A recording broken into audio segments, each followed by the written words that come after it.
Welcome to Uncle's channel. Thanks for watching today. And Shadow of the Erdtree has been out for a few weeks at this point, and personally, I think it's the best DLC that From Software has ever created. And I like a lot of their DLCs a lot, but this one here is like a league of its own. It pulls in vibes from like Bloodborne, the old Dark Souls games, Elden Ring itself, because obviously it's a Elden Ring expansion. That only makes sense. But one of the big things about any From Software game is going to be the bosses and the difficulty of the bosses. And so they're going to rank every one of the 11 core main story bosses from easiest to hardest in Shadow of the Erdtree. Now, yes, there are other optional bosses, there are other mini bosses, things like that, but these are the 11 ones that give you remembrances inside the game and sort of continue on the story or side stories within the game itself. And if you disagree with any of the placements or the positions on my list here, let me know in the comments down below, because I always love to see what other people think are the hardest bosses in the game, the easiest boss, and so forth and so on. Let's keep that discussion going. But let's go ahead and get started with number 11.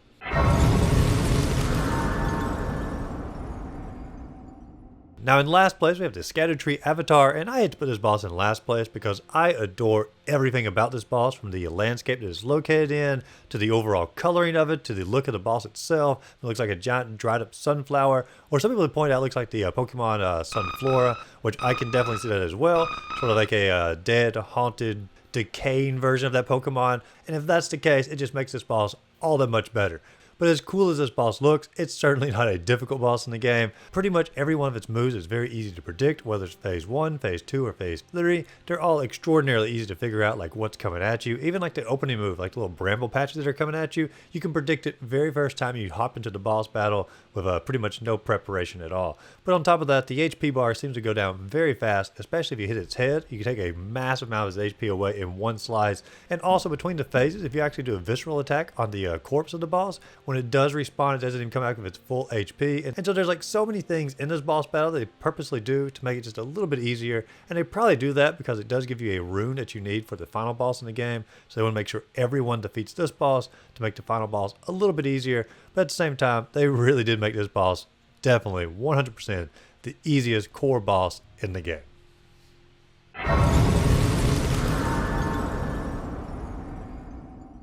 Now in 10th place we're going to have Romina, and this boss is once again one of my favorite design-wise and look-wise. Looks like it's straight out of Bloodborne here, part centipede, part scorpion, part human, part butterfly to a degree, because it puts out all these like little scarlet rot butterflies throughout the environment. And it's actually in the trailer of the Elden Ring story. You can see her, she got like the sword pole or the impaling here on her. That's actually the weapon she has inside the boss battle. So after she was killed off inside the trailer, she actually made a deal with like the god of Scarlet Rot, and that's how she became the, I guess, Saint of the Bud here.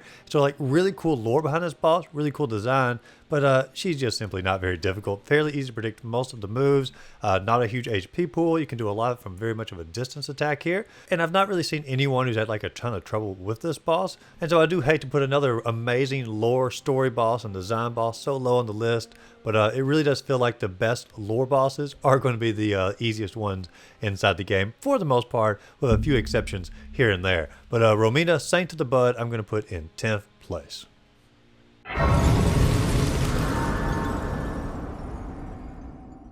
In 9th place, we're doing Midra, Lord of the Frenzied Flame, and once again, another amazing lore boss, fairly low on the list here. I mean, I don't really know the full lore behind this, but evidently the old man Midra here, he was also in the trailers for the Shadow of the Erdtree.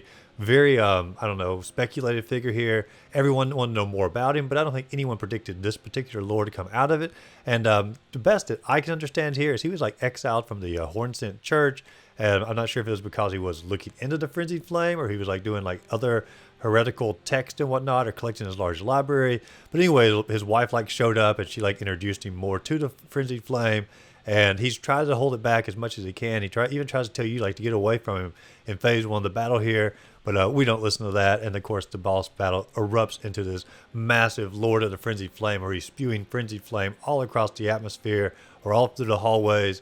And obviously you can get madness from this, and you can obviously lose your life from that, or just simply from fighting the fight normally. And so there are some difficulties in the fight, but at this point you've probably collected enough Erdtree fragments where you're actually a little bit more powerful or have higher defense than some of the other bosses. And so you're probably going to have enough defense and attack to probably take him down for just a matter of a few tries here. But amazing looking boss, amazing lore behind the boss, probably the most haunting imagery you're going to get from any cutscene in the game. But overall, not the most difficult boss at the same time. So 9th place for Midra, Lord of the Frenzied Flame.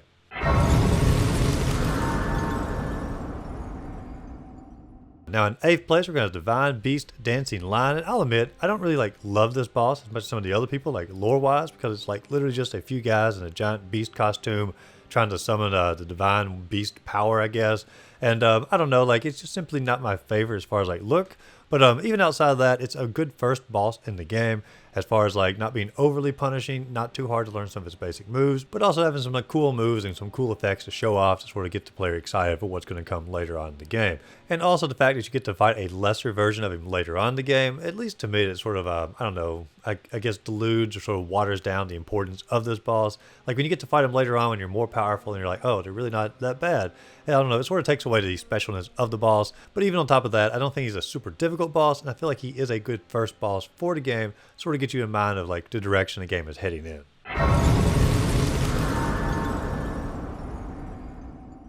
Now in 7th place, we're going to have R'Lana, the twin sister of Rennala from the base game, but it's more like a Pontiff Sullivan from Dark Souls 3, and it's going to be an actual sister to Rennala here.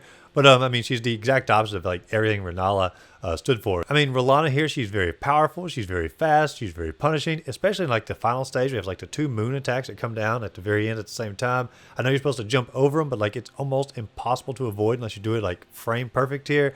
And so she's a very tough midpoint boss. And I do think it's actually designed to be midpoint because they want players to go back out into the world they've come from, try to really find all the Erdtree fragments that they can in order to get their defense and their attack up a little bit more. And so I feel like it's a tough boss, but it's also fair, and it also encourages you to go into gameplay mechanics that they want you to, which is the idea of exploration. I feel like the entire DLC here really wants you to explore the game more so than even the base game, and that's why they're hitting all the Erdtree fragments out throughout the environment. And so this boss, like I said, she's tough, but I also think if you do what the game wants you to, I don't think she's impossible.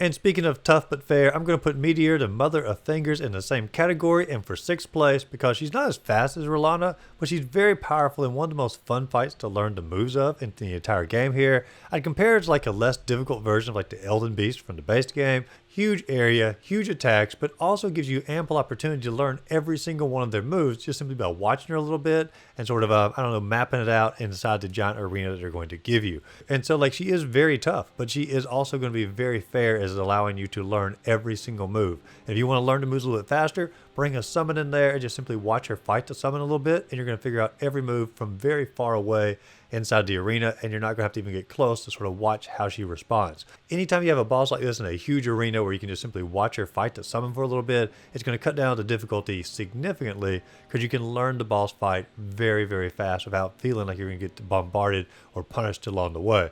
And even once you do learn the attacks, they're very easy to dodge and just overall a really fun boss battle, but you can't say it's super difficult.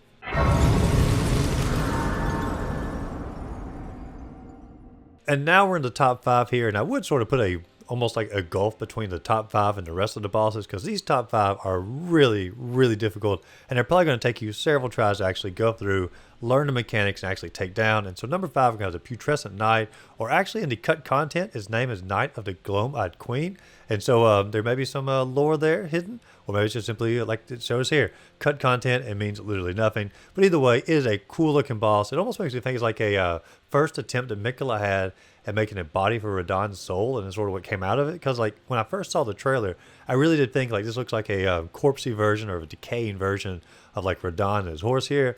I mean, that just may be a lore I'm making up in my mind, but I mean, it does guard St. Trina here, so I don't know. It's just a thought anyway. But the Putrescent Knight here is going to be very fast, very powerful, but you get to see it coming from halfway across the arena, so you do have plenty of time to get your buffs or your summon or anything like that ready before you get into the fight. So that is nice compared to some of the other bosses, when you first walk into the Fog Gate, they're right there on top of you just attacking immediately. And so there is that going forward, and also there is going to be a much faster guys coming up later on that also has a animal that he rides on. So maybe this fight's a preparation for that a little bit. And so that upcoming boss is going to be much more difficult, and that's why this one is a little bit lower on the list, but still, it doesn't take away. The Putrescent Knight is a very, very fast and very powerful foe you're going to go against, and I really do feel, like I said earlier, there's a huge gulf between the top 5 here and the bottom bosses, and this starts the difficult line of bosses for the DLC.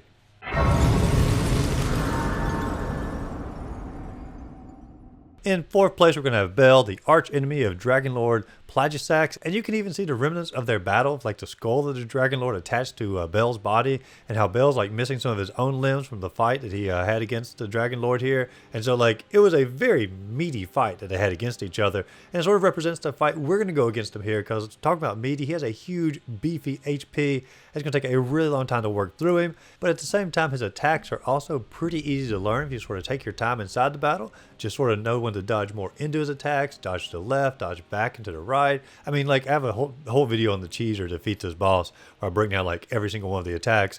And so like to me is one of the most fun bosses in the game, because the attacks are very easy to read and understand once you know what you're looking for. But it does take a little while to figure all of that out. And also phase 2 is going to be very similar attacks, but like it is much area of effect as far as like where the attacks can spread to.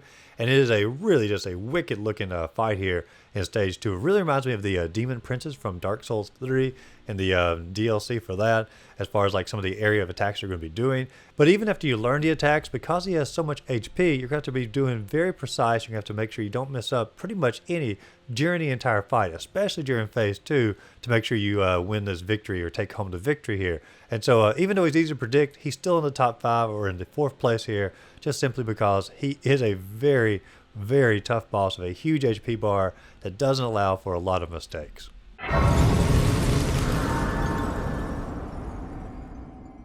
In 3rd place here we have Mesmer the Impaler, and I have to say, like, this has one of the best lores of like any of Queen Marika's children here. And I know, yes, like the entire DLC is focused on Miquella and like following the steps of that, but I don't know, like something about Mesmer here is like such an intriguing character. I mean, we know it's one of Radagon and Marika's children because it has like the inner curse here, like a snake, basically like a parasite living within its body, and like she puts the rune eye inside of Mesmer in order to like sort of calm down the snake and keep it at its bay. And like halfway through the fight, he rips his own eye out to destroy the rune here, so it's true snake power come out to try to destroy you. And destroy you it is going to do, because like the second phase is like no joke when all the snakes are coming up from the ground and trying to attack you from all different areas, and Mesmer gets like literally double his speed of what he had in stage 1, and he was already really fast in stage 1. But overall, like, this is a very fast fight, a very intense fight, very much of a combo heavy fight, and so you have to really learn a lot of his different attacks in order to go in here and be successful against it. But like I said, there's something about the lore of Mesmer, like it just really intrigues me, much almost like the saddest of all the lores, because it's so much like he wanted to be the most loved of Marika's children, but then he was also the most outcast and given off to the Shadowland. And so I really need to explore more into the lore of Mesmer, but on the surface here, I love the character of Mesmer, and I really can't wait to dive more into it. And I would be amiss here if I didn't show off like this amazing artwork I found on Reddit. I'll try to put the artist's name in there as well to give them credit here. Mesmer putting like little hats on all the snakes. I mean, there's something great about it. I wanted to share it. It seemed like the perfect place to share it was inside this video here. But overall, great fight. But you can definitely learn the mechanics here, and you can feel like a true victor when you come out on top. So Mesmer, 3rd place.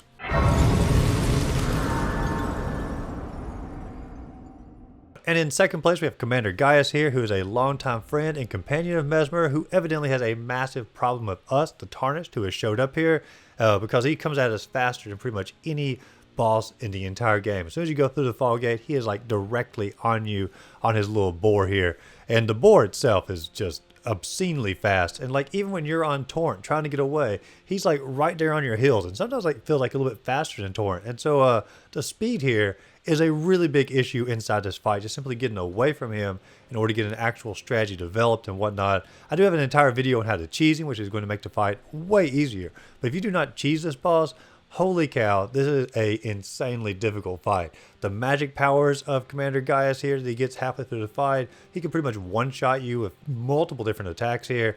His board just seems to pop up out of nowhere when you're fighting the battle here and just take you out. And so very annoying fight, very fast fight to be over in his favor anyway. And definitely one of the hardest bosses in the game. But like I said, if you want to cheese him, you most certainly can. But if you don't cheese him, I'd say it's the 2nd hardest fight in the game.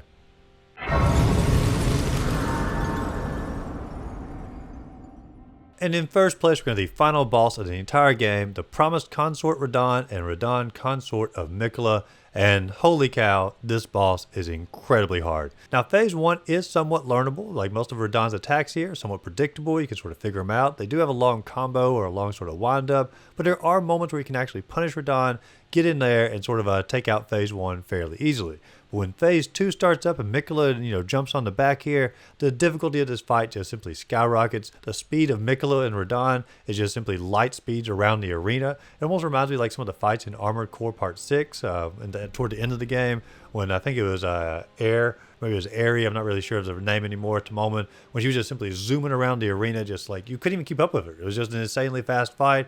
That's what it feels like in this particular battle. It feels like Radahn and Miquella are just leagues ahead of you speed-wise, and you really can't keep up with them no matter how hard you try. And because you can't keep up with them, it makes it that much harder to actually read the boss fight and try to figure out like what's going on and where you can punish them and where you can't. And on top of that, they also have like an instant kill move where they can like pick you up and I guess sort of, I don't know, befriend you or get you to basically give up the battle because you've become enamored here, because one of Miquella's special powers pretty much make everyone sort of fall in love with his will or his way, and he can even do that to you. And there is a special item, Miquella's Great Rune, that you can use to prevent that. But imagine getting to this boss fight and not having that item and not realizing that you needed that item. My lord, I can't even imagine like how annoying that particular move would end up being on you. Now, lore-wise, I do think Radahn is a fairly good final boss for the game because I like the idea that we're sort of wrapping up what was seen in the original cutscene of the Elden Ring game itself, of what's being whispered inside of his ear before the Scarlet Rot takes over his entire arena. I like the idea that Miquella and Radahn are sort of reunited together here at the end. I know some people said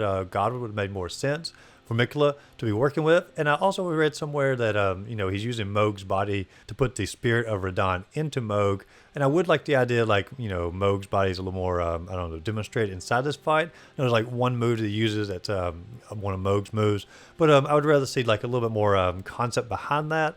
But I don't know, it's a cool idea at the same time. I'm sure there's way more lore I could read and learn about this fight. But on the surface here, I feel like it's a good final fight for the game. But it's also definitely one of the hardest From Software bosses I've ever come across. And I've gone through every single one of their Souls games or Soulsborne games in the series, all the DLCs. And I do think this is probably the hardest one, unless you go with the method of using the giant shield here, sort of poking over it. I know some people would call that cheating, but at the same time, like the game allows it. It's how I beat the boss after many, many tries. And I've always been sort of a fan of like, if the game gives it to you, it's in the game. Use what the game gave you in order to beat the boss in whichever way you need to beat the boss.